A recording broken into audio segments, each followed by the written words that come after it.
तो सब लोगों को पता ही होगा कि भारत अपने 5th जनरेशन फाइटर एयरक्राफ्टों के आवश्यकता को पूरा करने के लिए AMCA जैसे स्वदेशी एयरक्राफ्टों के डेवलपमेंट कर रहा है और रिपोर्ट के मुताबिक इन एयरक्राफ्टों के ऊपर ऑलरेडी काम शुरू हो चुका है। लेकिन एयरक्राफ्टों के डेवलपमेंट के रास्ते में जो सबसे बड़ा बाधा है वो असल में एयरक्राफ्टों में इस्तेमाल होने वाला हाई थ्रस्ट इंजन है। पर दोस्तों इन इंजनों को लेके भी एक अच्छा खबर आ रहा है, जहां पे दावा किया जा रहा है कि कावेरी इंजनों को लेके जो एक्सपीरियंस हासिल किया गया है उसे इस्तेमाल करते हुए DRDO के तरफ से ग्लोबल एक्सपर्टीज के साथ मतलब विदेशी कंपनियों के साथ मिलकर एक नेक्स्ट जनरेशन के इंजन मतलब 120 किलोन्यूटन थ्रस्ट वाले इंजन को AMCA एयरक्राफ्टों के लिए तैयार किया जाएगा और इसे लेके जो सभी काम है वो एक तरीके से संपूर्ण कर लिया गया है। मतलब जल्द ही इन नए इंजनों के डेवलपमेंट को लेके डील के ऊपर हस्ताक्षर हो सकता है। अब दोस्तों इस तरीके के इंजनों के डेवलपमेंट को लेके भारत की तरफ से काफी लंबे समय से ही काम किया जा रहा है। हालांकि अभी तक गैस टरबाइन एस्टेब्लिशमेंट की तरफ से ये डिसाइड नहीं किया जा सका कि कौन सी कंपनी के साथ मिलकर इंजनों के को डेवलपमेंट किया जाएगा। पर को डेवलपमेंट को लेके जिन शर्तों को रखा गया है, अगर उस शर्तों के तहत डील फाइनलाइज होता है तो आप कह सकते हैं कि आने वाले भविष्य में भारत को और इंजन को लेके चिंता करने का आवश्यकता नहीं रहेगा और सभी तरीके के फाइटर एयरक्राफ्टों के इंजन और इवन आने वाले समय में ट्रांसपोर्ट एयरक्राफ्ट और हेलीकॉप्टरों के इंजनों की आवश्यकता भारत अपने खुद के बलबूते पे पूरा कर पाएगा।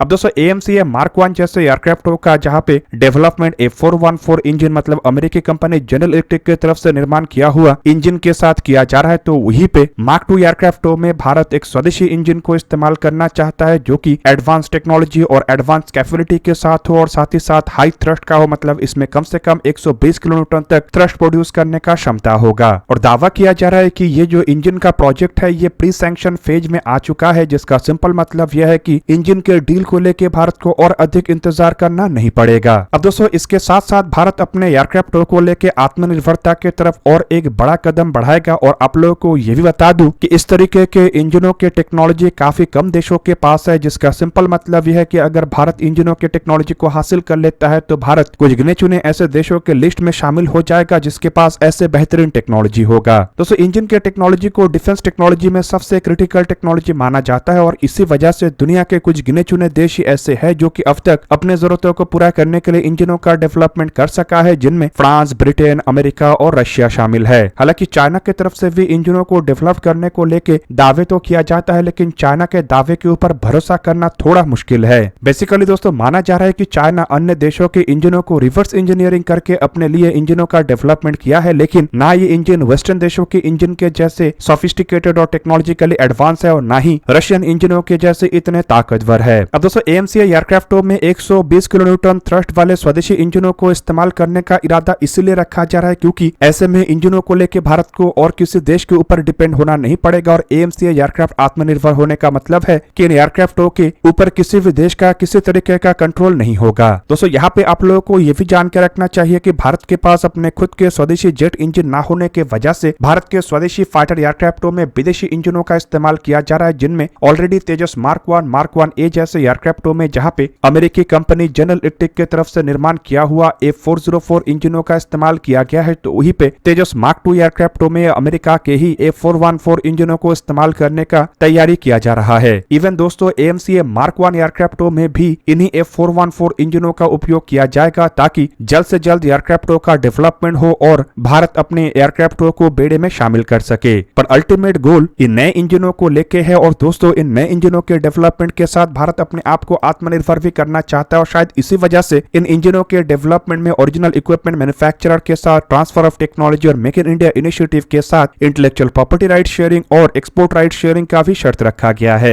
अब दोस्तों ट्रांसफर ऑफ टेक्नोलॉजी 100% यहाँ पे होना चाहिए और इंजनों को भारत में निर्माण करने का अधिकार भारत के पास होना चाहिए। पर दोस्तों यहाँ पे जो इंटेलेक्चुअल प्रॉपर्टी राइट शेयरिंग का शर्त रखा गया है इसे ही सबसे महत्वपूर्ण शर्त माना जा रहा है, क्योंकि इसकी इंटेलेक्चुअल प्रॉपर्टी राइट अगर भारत के पास होगा तो भारत इन इंजनों के टेक्नोलॉजी का उपयोग किसी अन्य इंजन में या इन्हीं इंजनों को अपग्रेड करने में भी कर सकेगा या फिर किसी अन्य इंजनों के डेवलपमेंट में भी इन्हीं इंजनों के टेक्नोलॉजी का उपयोग कर सकेगा। मतलब एक बार इंटेलेक्चुअल प्रॉपर्टी राइट भारत के हाथ आने पर भारत इंजनों को लेकर संपूर्ण आत्मनिर्भर हो जाएगा और कोई भी देश इसके ऊपर किसी तरीके का कोई रोक टोक नहीं लगा सकेगा। जबकि दोस्तों एक्सपोर्ट राइट शेयरिंग का भी शर्त इसीलिए रखा गया है ताकि इंजनों को भारत चाहे तो किसी अन्य देश को भी एक्सपोर्ट कर सके और इन इंजनों के साथ भारत अपने एयरक्राफ्टों को भी एक्सपोर्ट कर सके और किसी तरीके से ओरिजिनल इक्विपमेंट मैन्युफैक्चरर इसके ऊपर कोई प्रतिबंध ना लगा सके। अब दोस्तों फिलहाल ऐसे 120 किलोन्यूटन थ्रस्ट वाले इंजनों इंजनों के डेवलपमेंट को लेके भारत 3 अलग अलग देशों के कंपनियों के साथ बातचीत कर रहा है। हालांकि हाल फिलहाल में 2 और कंपनी और देश का भी जिक्र आया है जो कि आने वाले समय में इंजनों के डेवलपमेंट के प्रोजेक्ट में हिस्सा बन सकता है।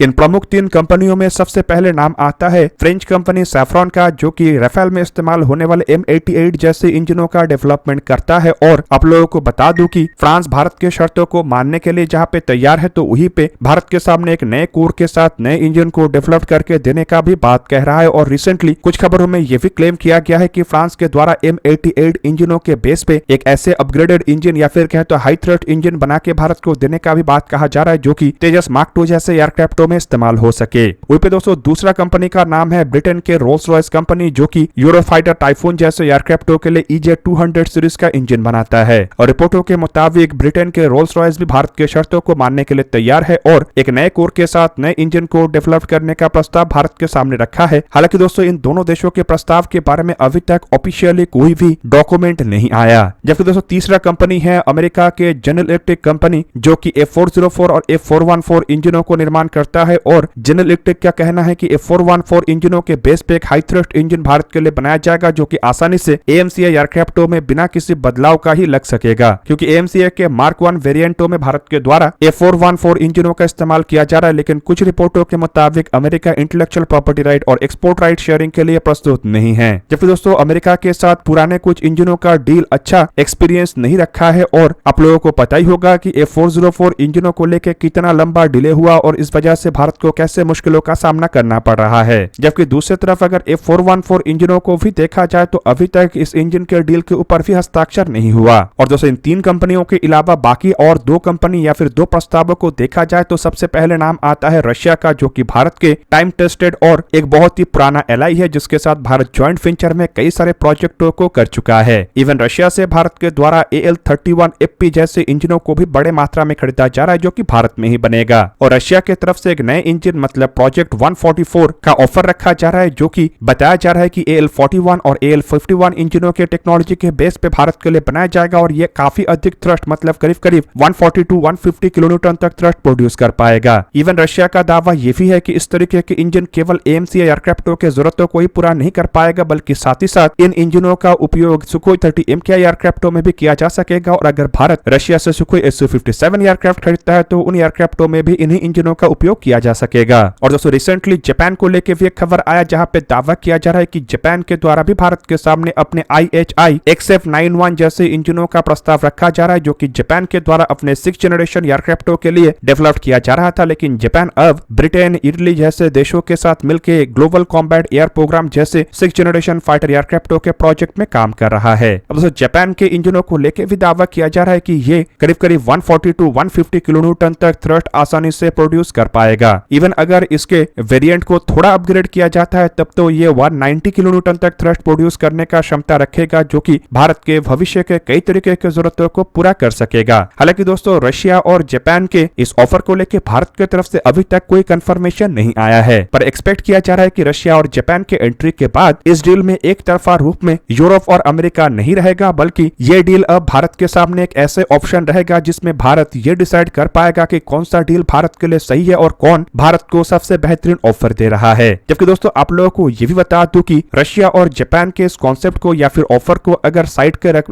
दिया जाए तब भी अमेरिका का चांस फिलहाल इस जेट इंजन के डील में ना के बराबर है, क्योंकि बिना इंटेलेक्चुअल प्रॉपर्टी राइट का मुझे नहीं लगता है कि भारत किसी भी तरीके से किसी भी डील के ऊपर हस्ताक्षर करने के लिए तैयार होगा। जबकि दोस्तों देखा जाए तो इस डील में फ्रांस के सैफ्रॉन कंपनी का जो दावेदारी है उससे ही सबसे मजबूत दावेदारी के रूप में देखा जा रहा है, क्योंकि ऑलरेडी भारत और फ्रांस के बीच में कई सारे ऐसे डील हो चुका है जिससे कि भारत के मॉडर्नाइजेशन के लिए महत्वपूर्ण डील के रूप में देखा जा रहा है। जबकि दोस्तों ब्रिटेन के रोल्स रॉयस के ऑफर को भी कोई छोटे मोटे ऑफर के रूप में नहीं देखा जा रहा है, बल्कि इसे उतना ही स्ट्रॉन्ग ऑफर के रूप में देखा जा रहा है जितना कि फ्रांस के सैफ्रॉन कंपनी की तरफ से किया गया है। पर दोस्तों अगर बताया जा रहा है कि 110 से 120 किलोन्यूटन थ्रस्ट वाले इन इंजनों के जो प्रोजेक्ट है वो अपने प्री सैंक्शन मोड तक आ चुका है, तो इससे एक्सपेक्ट किया जा रहा है कि इस साल के अंत से पहले एटलीस्ट गवर्नमेंट की तरफ से ये डिसाइड कर लिया जाएगा कि कौन से कंपनी के साथ मिलकर जेट इंजनों को प्रोड्यूस किया जाएगा और कब तक इन जेट इंजनों को लेकर डील के ऊपर हस्ताक्षर होगा। दोस्तों आप लोगों को क्या लगता है कि AMCA एयरक्राफ्टों के महत्व को देखते हुए भारत को इन कंपनियों में से कौन से कंपनी से जेट इंजन को खरीदना चाहिए या कौन से कंपनी के साथ मिलकर जेट इंजन को बनाना चाहिए? कमेंट करके अपनी राय अवश्य अवश्य दीजिए। दोस्तों आज के इस वीडियो को यहीं पे ही करते समाप्त। किसी और एक दिन किसी और एक वीडियो में मिलेंगे, तब तक के लिए जय हिंद, वंदे मातरम।